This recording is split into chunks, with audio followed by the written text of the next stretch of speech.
আর তখনই বৃদ্ধা বলতে লাগলো, আচ্ছা এই কারণে তুমি তার জান নিতে চাও? সিংহটি চুপ করে রইল। আল্লাহওয়ালা ব্যক্তিটি বলতে লাগলো, বলো, আরো কিছু বলতে চাও কি?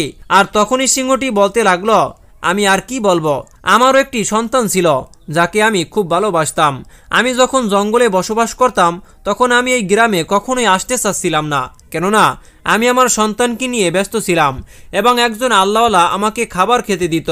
আমি কখনোই এই গ্রামে প্রবেশ করিনি, কেননা কখনোই আমার অন্য কোনো কিছুর প্রয়োজন হয়নি। জঙ্গলের মধ্যেই আমার পেটটি ভরে যেত এবং আমি আমার বাচ্চার সাথে হাসি খুশি জীবনযাপন করতে লাগলাম। আমি আমার সন্তানকে দেখে বেঁচেছিলাম।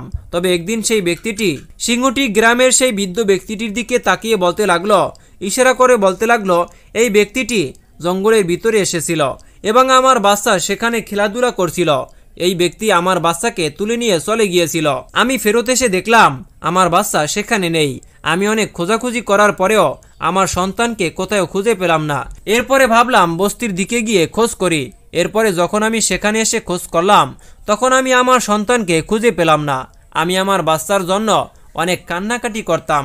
আর কিছুদিন পরে আমি জানতে পারলাম আমার বাচ্চাকে হত্যা করা হয়েছে এবং এই বৃদ্ধ ব্যক্তিটি আমার বাচ্চাকে মেরেছিল। এই কারণে আমি এখানে চলে এসেছি এবং তাদের বাচ্চাকে উঠিয়ে নিয়ে আমার সঙ্গে নিয়ে চলে গিয়েছিলাম। তার গ্রামের মানুষজন তাকে খারাপ কাজ করতে বাধা দেয়নি, বরঞ্চ তার সাথে যুক্ত হয়েছিল। তাই আমি প্রতিশোধ নেওয়ার জন্য এখানে এসেছিলাম। যে তারা যেহেতু আমার সন্তানকে উঠিয়ে নিয়ে এসেছিল, তাই আমিও তাদের সন্তানকে উঠিয়ে নিয়ে এসেছিলাম। যদি আপনি হুকুম না করতেন তাহলে আমি সেই সময় তাদের বাচ্চাকে খেয়ে ফেলতাম। সিংহটি একটি গোলামের মতো আল্লাহওয়ালা ব্যক্তির সামনে বসেছিলেন। সিংহটি একটি গোলামের মতো আল্লাহওয়ালা ব্যক্তির সামনে বসেছিল। আল্লাহওয়ালা বলতে লাগলেন, তুমি তাকে ক্ষমা করে দাও, কেননা আল্লাহ পাক রব্বুল আলামিনও ক্ষমা করে থাকেন, এবং এখান থেকে চলে যাও।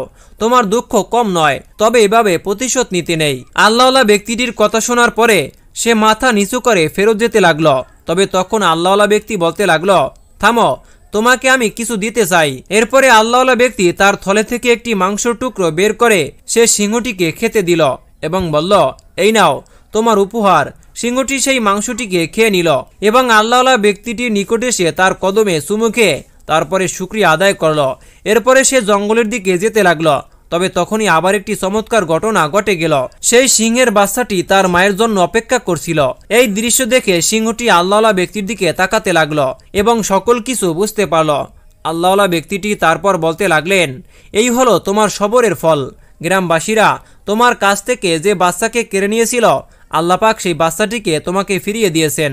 এখন তুমি তোমার বাচ্চার সাথে হাসি খুশি জীবনযাপন করো এবং এই গ্রামে কখনোই ফিরে এসো না। সিংহটি দৌড়ে তার বাচ্চার কাছে চলে গেল এবং আদর করতে লাগলো এবং জঙ্গলের ভিতরে চলে গেল। এই দৃশ্য দেখে সকলেই অনেক অবাক হয়ে গেল এবং ভাবতে লাগলো, যেই ব্যক্তির উপরে আমরা এত বেশি অত্যাচার করেছি, এত জুলুম করেছি, আর সে পর্যন্ত করলো না, তবে যে সিংহটি যে কোনো মানুষকেই নিমেষেই শেষ করে দিতে পারে, সে তার কদমে চুমু করে গেল। তারা লজ্জিত হয়ে সেখানে চুপ করে রইল এবং সিংহটি তো সেখান থেকে চলে গেল। এরপরে আল্লাহওয়ালা ব্যক্তিটি গ্রামবাসীকে বলতে লাগলো, আমার সফর এতটুকুই, আমি এই উদ্দেশ্যের কারণেই এখানে এসেছিলাম। এই সিংহটি যার বাচ্চাকে তোমরা তুলে নিয়ে এসেছিলে, সে প্রতিশোধ নেওয়ার জন্য জ্বলতেছিল। তাই আমার ওস্তাদ আমাকে এখানে পাঠিয়েছিল তোমাদেরকে বোঝানোর জন্য, তবে তোমরা আমার কোনো কথাই শোনোনি। এরপরে আল্লাহ পাক রব্বুল আলামিন সেই সিংহটির জবান খুলে দিয়েছিল এবং সে নিজেই সকল ঘটনা বলতে লাগলো।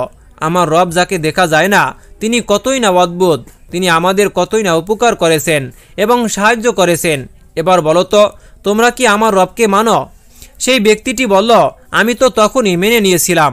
আপনি যখন আমাকে আমার সন্তান খোঁজার জন্য জঙ্গলে গিয়েছিলেন, তখন আমি সকলকে বলেছিলাম আমরা যা গুনাহ করেছি তার জন্য ক্ষমা প্রার্থনা করা উচিত। সেখানকার মানুষজন সকল কিছু বুঝতে পারল এবং তারা নিজের কর্মকাণ্ডের জন্য অনেক বেশি লজ্জিত ছিল। এরপরে সেই মানুষগুলো আল্লাহওয়ালা ব্যক্তির কাছে ক্ষমা চাইতে লাগলো। এরপরে সেই আল্লাহওয়ালা ব্যক্তিটি বলতে লাগলো, ক্ষমা আমার কাছে নয়, বরং আল্লাহ পাক রব্বুল আলামিনের কাছে চাও। আমার দিন প্রতিশোধ নেওয়ার অনুমতি দেয় না, আমার দিন ঠকিয়ে চলার অনুমতি দেয় না। সেই গ্রামবাসীরা বৃদ্ধ ব্যক্তির কথা শুনতে চায় না, আজ তারা অনেক মনোযোগ দিয়ে ওনার কথা শুনতেছিল। এবার সেই গ্রামবাসীরা সেই আল্লাহওয়ালা ব্যক্তির ধর্ম গ্রহণ করতে চাচ্ছে, যে ধর্মে মানুষদের ক্ষমা করে দেওয়া হয়, পশুদেরকেও ক্ষমা করে দেওয়া হয়। এরপরে গ্রামবাসীরা বলতে লাগলো, হ্যাঁ আমরা আল্লাহকে মানি, এবং আপনি আমাদেরকে কালেমা পাঠ করিয়ে আমাদের সকলকে মুসলমান বানিয়ে দিন। এরপরে তারা মুসলমান হয়ে গেল এবং সেই বৃদ্ধকে অনেক সম্মান করতে লাগলো এবং তাদের সকলের ভেতর থেকে অহংকার দূর হয়ে গেল এবং তারা সকলেই সুখে জীবনযাপন করতে লাগলো। তো বন্ধুরা, এই ছিল আমাদের আজকের ভিডিওটি ভালো লাগলে অবশ্যই এই ভিডিওটিতে একটি লাইক করে দিবেন এবং ভিডিও সংক্রান্ত যদি কোনো প্রশ্ন কিংবা মতামত থেকে থাকে তাহলে অবশ্যই কমেন্ট করে আমাদেরকে জানিয়ে দিবেন। দেখা হচ্ছে পরবর্তী ভিডিওতে। সে পর্যন্ত ভালো থাকুন, সুস্থ থাকুন। আল্লাহ হাফেজ। আসসালামু আলাইকুম ওয়া রাহমাতুল্লাহ।